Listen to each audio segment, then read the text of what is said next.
Tucker Carlson did a segment here on impeachment. It's an interesting video because I think I've noticed I have Martin Luther King over my shoulder while talking about Tucker Carlson, which is basically unacceptable. That is not okay. But anyway, this video on impeachment is interesting because there's a lot of spots where he's correct, but then there's also like plenty of blind spots that he has. So, but funny enough, his commentary is actually much better than like MSNBC commentary on this same issue. So let's watch and then we'll discuss. Good evening and welcome to Tucker Carlson. There he is. He's still talking. It's been going on a long time. This week's impeachment trial in the Senate has done what you would have thought would be impossible in the era of Donald Trump. It has made politics boring again. The trial isn't just dull, it's dull in a highly aggressive, almost coercive way. Watching it is like being trapped by your drunk brother-in-law at Thanksgiving as he explains in forensic detail how he's managing his 401k. After about 6 minutes, you start fantasizing about jumping out the window. That's the experience of it. Unfortunately, there are no windows in the Senate chamber, so we've had to watch the entire thing. And after 4 days of this, we have reached a conclusion. This isn't really about a phone call that Donald Trump once made to Ukraine. It's not even about Adam Schiff's now obvious dream of winning a daytime Emmy, talented thespian though he is. It's actually, underneath it all, a policy disagreement. Permanent Washington was enraged that Trump violated neocon orthodoxy by criticizing Middle Eastern wars and by promising to de-escalate tensions with Russia. Nothing he has done before or since has made them angrier than that did. It was a direct threat to their ideas and to their paycheck. So they decided to make sure he could never make good on those promises. Adam Schiff conceded as much in his closing comments today. Trump's real sin, Schiff explained, was questioning military aid to Ukraine. Why? Because it is America's duty to remain on the brink of war with Russia forever and indefinitely. The United States has roughly 68,000 troops stationed in Europe. They serve alongside troops from 28 other countries that comprise the North Atlantic Treaty Organization, or NATO. They are holding the line against further Russian aggression. Now, the press, as you may have noticed, isn't in the habit of asking Adam Schiff to explain himself, and that's a shame in this case, because it would be nice to hear him explain what the hell he's talking about. In fact, the European Union has almost 4 times as many people as Russia does. Its economy is more than 10 times as large. Russian troops haven't made it to Western Europe in 75 years, and they won't be coming anytime soon. They can't. And by the way, if the Europeans were worried about a Russian invasion, they'd build an army to protect themselves. They haven't done that because they're not worried. And yet, according to Adam Schiff, America must keep 70,000 troops in Europe away from their families to guard against the ever-present threat of Russian invasion. For real. He said that. His fellow Democrats nodded in vacant-eyed agreement. If it weren't for American military aid to Ukraine, Schiff went on, Putin's armies might have conquered that country, gone on to seize Poland, and overrun the continent. You'd have to learn Russian to spend junior year in Florence. Watch. Now, Ukraine is not a member of NATO, but Russia's invasion of Ukraine was a threat to the peace and security of Europe. If we had not supported Ukraine in 2014, if members of this body had not voted overwhelmingly on a bipartisan basis for military assistance to rebuild Ukraine's military, there is no question it would have invited further Russian adventurism in Ukraine and perhaps elsewhere in the heart of Europe. It would have weakened our allies and exposed U.S. troops stationed in Europe to greater danger. And believe it or not, Schiff went on like this all day long. Voice rising, eyes bulging, and over time he began to sound less like a congressman from Burbank and more like a character from a Tom Clancy novel. The greatest threat to America, Schiff said, isn't Russia's First Guards tank army. It's the President of the United States, who quite possibly could be the first non-voting member of the Politburo. In other words, gentlemen, the penetration has been complete. If a president can be so easily manipulated to disbelieve his own intelligence agencies, to accept the propaganda of the Kremlin, that is a threat to our national security. Now, by now you may be wondering, how exactly is this the impeachment we were promised? Was this supposed to be about the abuse of power and the contempt of Congress? Aren't those the charges? How do we get to the part where Russia invades Belgium? Well, actually, it's been a long time coming. The genesis of Donald Trump's impeachment trial, it turns out, wasn't the now famous Ukrainian phone call or even his victory 3 years ago. It actually began on February 13th, 2016, on that day. That's the day that Trump debated Jeb Bush, Ted Cruz, and the rest of the GOP primary field in South Carolina, Columbia, I think. Trump said things that, until then, no major Republican candidate had been willing to say out loud. He called the Iraq War, for example, quote, a big fat mistake. He said America ought to reach an agreement with Russia rather than fighting proxy wars against them. He called the trillions of dollars we spent in the Middle East a waste. At the time, it seemed like Trump was attacking Republican orthodoxy, but now it's clear, and this impeachment makes it crystal clear what was really going on. Trump was attacking the consensus of both parties in Washington, and that's a neoconservative consensus. Both parties worked together to keep America overextended abroad, stuck in quagmires across the world that enrich defense contractors and lobbyists while killing our finest young men and hollowing out this country. Donald Trump promised a different path as a candidate. He said it was time for American troops and American dollars to protect American interests, not the interests of some backward Arab petrostate or corrupt Eastern European oligarchies. Against united opposition in Washington, you'll remember, Trump got the nomination and then won. But Washington still has not recovered from the shock. And rather than learn from the results, they've doubled down. They blamed the defeat on Russian Facebook ads that nobody saw.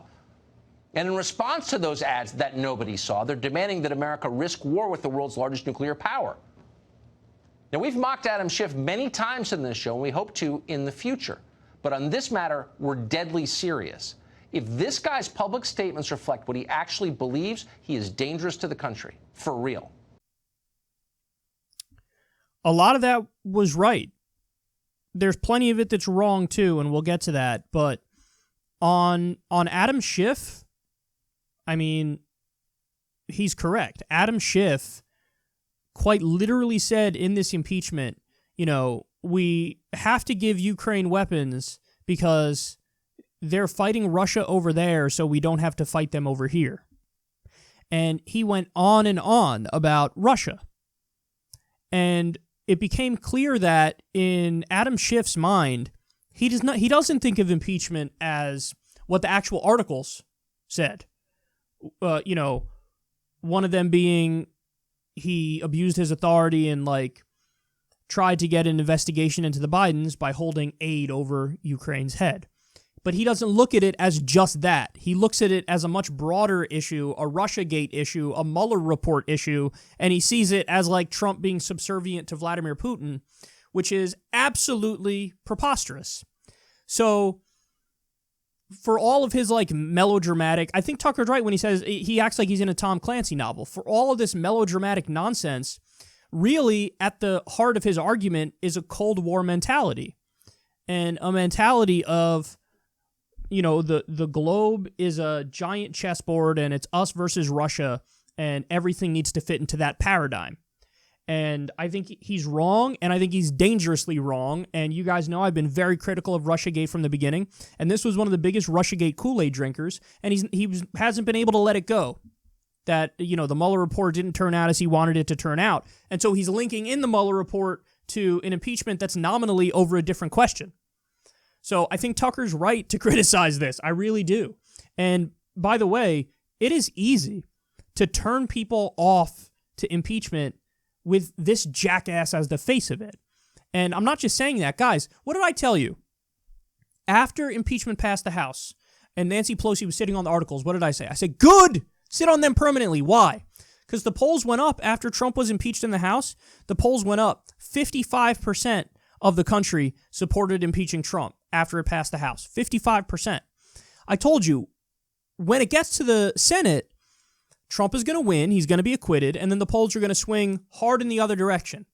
And guess what? The polls are already moving in the other direction. It went from 55% supporting impeachment to 50% supporting impeachment. Why? Because it's these morons like Adam Schiff making the argument. He's right when he says, oh my God, it's you know, impeachment is also boring.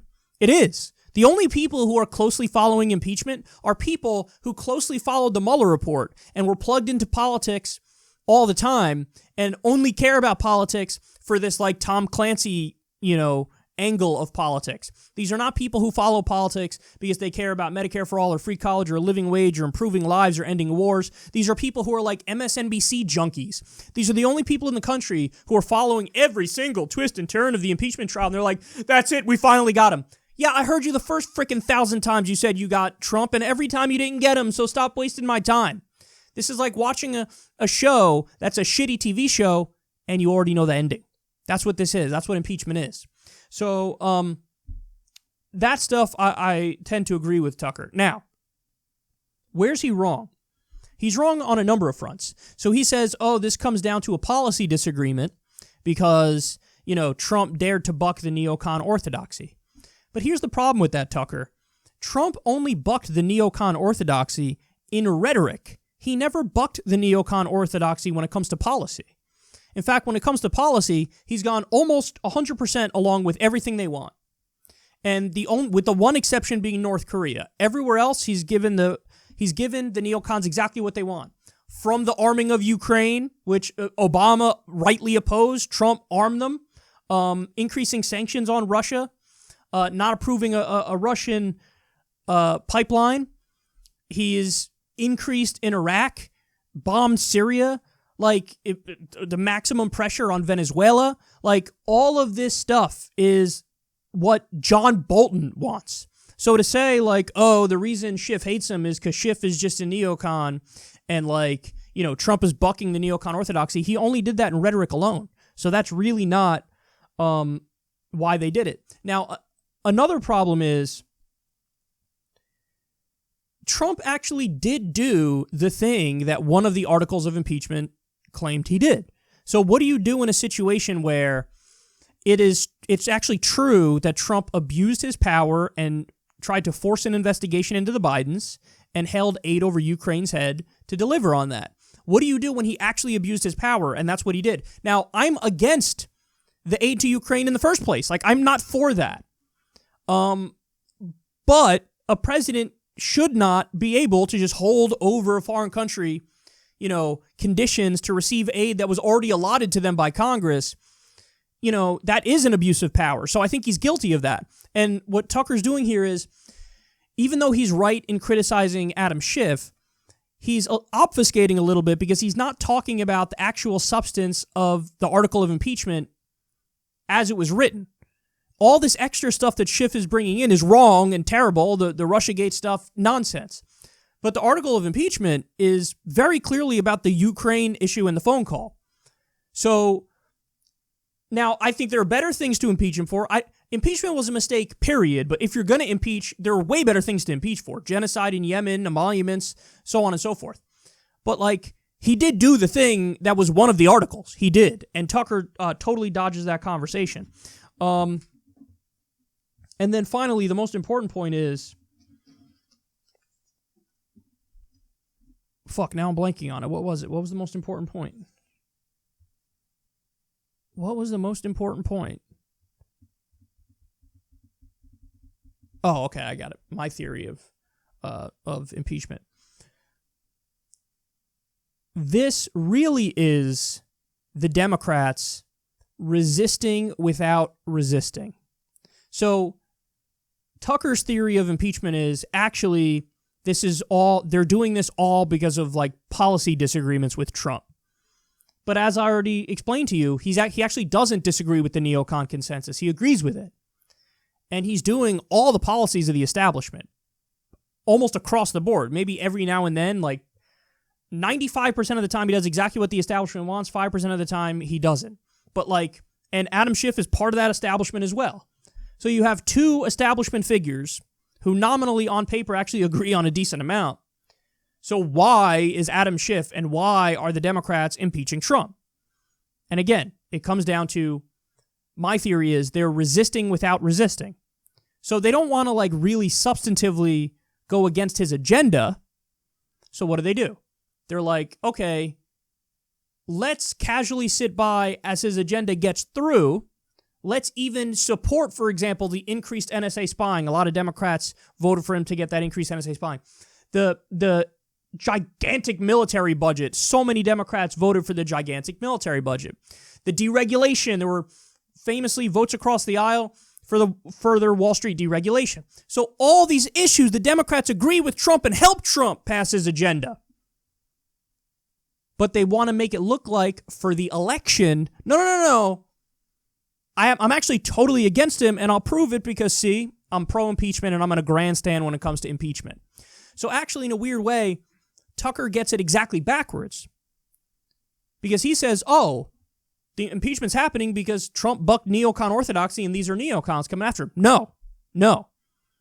The reason impeachment is happening is because the Democrats need to do something to show their own voters, see, I'm strong, I'm fighting Trump. And this is the only way where they could do it, where they have that nominal argument, see, I'm anti-Trump, while they actually support his agenda. So, that's my theory on impeachment. I think the evidence is much more in line with my theory on impeachment. I agree with many of his criticisms of Adam Schiff, but in his story, it makes it too much of Trump is a hero and the big bad establishment is against him. No, I think that Russiagate was dead wrong. Russiagate, Adam Schiff is totally deranged, and, Trump's rhetoric on some of that stuff was better than his policies and his actions, but at the end of the day, his policies and actions match the establishment. So a guy's doing the bidding of the establishment. So the reason why the Democrats are going after him, because they want to win the election and they need to show their voters something about, see, we're resisting him, we're fighting him, even though we agree with him on so many things. So I think that's what it boils down to. And again, I think there's more evidence for my theory than there is for him, because in his theory, Trump really is, the hero of the story, bravely standing up against all these nefarious forces coming at him. And that's a little too convenient a theory, isn't it, Tucker?